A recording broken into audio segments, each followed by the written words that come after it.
Comment gérer les hommes dans sa vie? Bonjour à toutes, c'est Fabrice Julien, coach et auteur expert en séduction, et dans cette vidéo, on va voir comment gérer les hommes dans sa vie. J'ai répertorié 5 catégories de femmes, 5 façons de gérer les hommes dans sa vie. Alors, la première catégorie de femmes, c'est les femmes qui sont en mode j'ai pas d'attente, je m'investis pas, ça se fera tout seul. Voilà, donc elles comptent sur la chance, sur un ami d'amis, sur le destin, pas trop de remise en question. Elles disent j'ai pas d'attente, donc ça veut dire que bon, tu vois, elles sont capables de passer 6 mois sans faire de rencontre parce qu'elles n'ont pas d'attente, tu comprends. Voilà, donc j'ai pas d'attente, généralement c'est bien de ne pas avoir d'attente pour pas être déçu, mais si tu n'as pas d'objectif, généralement, je veux dire, les résultats ne sont pas à la hauteur. Donc cette stratégie-là, bon, je ne suis pas fan. Deuxième catégorie, c'est les femmes qui sont en mode tout à coup, je comprends que quelque chose ne va pas dans ma vie, donc je fais plein de rencontres et évidemment, je tombe sur des connards. Alors tu peux avoir de la chance et tomber sur moi une fois, mais comme il y a beaucoup de connards, tout comme il y a beaucoup de connasses, hein, je veux dire, voilà. Comme il y a aussi beaucoup de connards, de mal élevés, de gens pas à votre niveau, tout ça, vous allez forcément en enchaîner 2 ou 3 décevants. Et alors, c'est les meufs, c'est je passe de rien à je fais plein de rencontres, une boulimie de rencontres. Boulimie de rencontres, j'ai quelques déceptions, j'arrête tout. Voilà. Et bien sûr, je blâme la vie, je suis une victime, c'est tous des connards, et voilà. Donc ça ne va pas non plus. Je veux dire, c'est normal d'avoir des échecs avant d'y arriver, à moins d'avoir une chance incroyable.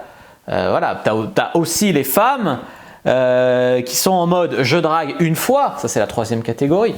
Je drague une fois ou je me fais draguer par un mec potable une fois et après je m'enferme dans la relation avec un mec juste parce que c'est le seul qui m'a dragué cette fois-là ou parce que j'ai pas envie de re-être célibataire, j'ai peur d'être toute seule ou pour plein de raisons. Des fois il y a des meufs, elles s'enferment avec un mec et elles persévèrent et des fois la relation ça va pas ou le mec il est nul ou c'est un gros con ou quoi, mais elles s'enferment, elles persévèrent dans cette relation avec un mec qui les mérite pas, une relation où elles sont pas spécialement heureuses.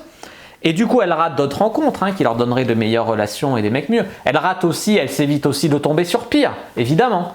Mais elles s'évitent des relations. Mais par désir de ne pas être seule ou par peur de devoir redraguer ou se refaire draguer, elles restent avec ce mec finalement pas terrible. Elles sont ni heureuses ni malheureuses. Voilà. Puis un beau jour, généralement, ça pète. Elles ont 40 ans. J'ai pas d'enfant, je suis célib. Voilà. Et puis après, c'est compliqué. Catégorie numéro 4. Je fais rien. Et je me victimise. Ah oui, ça je l'ai déjà mise cette catégorie. C'est la catégorie des meufs qui finalement font rien, se remettent pas en question parce que la société leur dit tout le temps que c'est les plus belles, qu'elles n'ont pas d'efforts à faire et que les mecs c'est des gros cons et des gros porcs. Puis elles se victimisent, c'est toujours la faute des autres, c'est toujours la faute… voilà. C'est un peu un mix de différentes catégories, mais voilà. Je fais rien et je me victimise, donc ça c'est nul.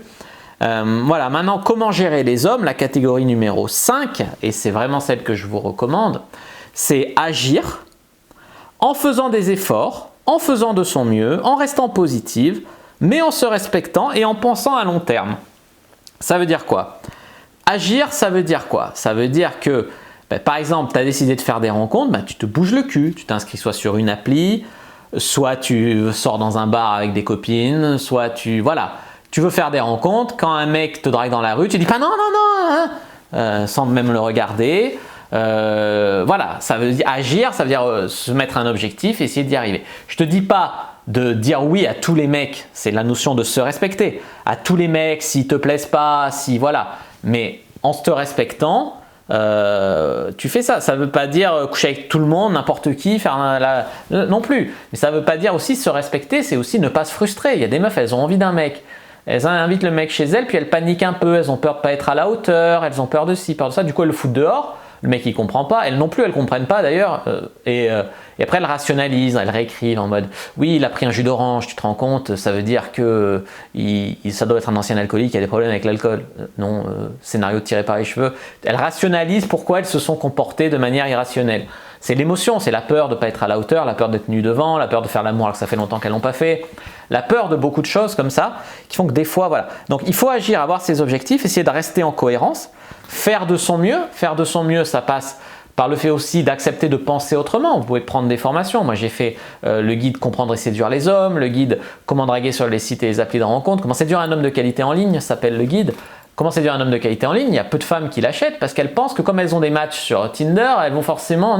Non, c'est une stratégie de séduire un homme de qualité en ligne. Comment tu vas savoir que le mec, il peut avoir des photos avec des beaux abdos? Ça ne veut pas dire que c'est un homme de qualité. Au contraire, tu peux avoir un mec avec une photo mal prise qui ne le met pas en valeur et derrière, c'est une pépite le mec. Donc, il faut, tu vois, accepter la remise en question, accepter d'apprendre, accepter de penser autrement, le guide de la bonne amante, le guide du lâcher-prise sexuel, se former, agir. C'est-à-dire que si ça ne marche pas comme ça, s'il y a des problèmes, même, se remettre en question, quoi. Je veux dire, tout ça. Donc, et en pensant à long terme, en restant positif, ça veut dire quoi? C'est-à-dire que moi, des fois, je rencontre des meufs, elles me disent, de toute façon, je ne sais même pas pourquoi je suis encore sur Tinder, tous les mecs, c'est des nazes, nanana. Tu commences à un rencard comme ça, même si la fille tu couches avec après, c'est chiant quoi, c'est négatif, tu n'as pas à payer pour tous les mecs de Tinder qui sont bidons.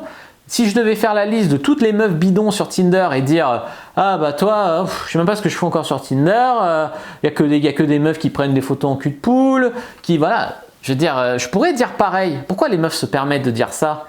Parce qu'elles ont l'impression d'être dans le choix, que ça va faire bien de se plaindre, que voilà. Non, je veux dire, sois positive, c'est comme tout le monde ne va pas te correspondre, que ce soit dans la rue, sur les applis, dans la boîte, voilà. Mais quand tu trouves quelqu'un avec qui il y a quelque chose, concentre-toi sur le positif, concentre-toi sur cette chance, voilà. Donc c'est vraiment ça que je voulais dire. Et puis en pensant à long terme, ça veut dire quoi? Ça veut dire que tu peux faire, par exemple, je te prends Tinder, mais tu peux prendre n'importe quel support de rencontre. C'est comme si je disais… j'ai dragué une fille dans la rue, elle m'a mis un râteau, j'arrête la drague de rue. Non, je veux dire, je sais que sur 10, 20, 30 approches, je vais trouver une fille bien avec qui je vais pouvoir coucher. Donc, je persévère un petit peu. Se baser sur une rencontre, un connard, un mec qui était moins bien en vrai qu'en photo, un mauvais coup au lit, et en tirer une conclusion générale sur tous les mecs et dire j'arrête tout. Non, tu te punis toute seule en fait. Parce qu'en persévérant pas, parce que tu n'as pas eu de chance une fois, tu te prives d'avoir de la chance à long terme. Tu vois ce que je veux te dire? Voilà. Ce que je voulais vous dire, c'est ça. J'espère que mon message était clair, il est bien passé. N'hésitez pas à mettre un like sous la vidéo si elle vous a plu, à commenter si vous avez des questions, je répondrai avec grand plaisir. Vous abonner à la chaîne, activer la cloche pour ne pas rater les prochaines vidéos. Me suivre sur les réseaux sociaux, Instagram, Twitter, Facebook. Rejoignez le groupe privé de la communauté de la Cyprine sur Facebook pour rejoindre les gens qui, comme nous, s'intéressent à la séduction et à la sexualité. Et téléchargez votre guide offert, Comment exciter un homme sans passer pour une fille facile, dans la description de la vidéo. Je vous dis à bientôt et que le dieu de la séduction soit avec vous les amis.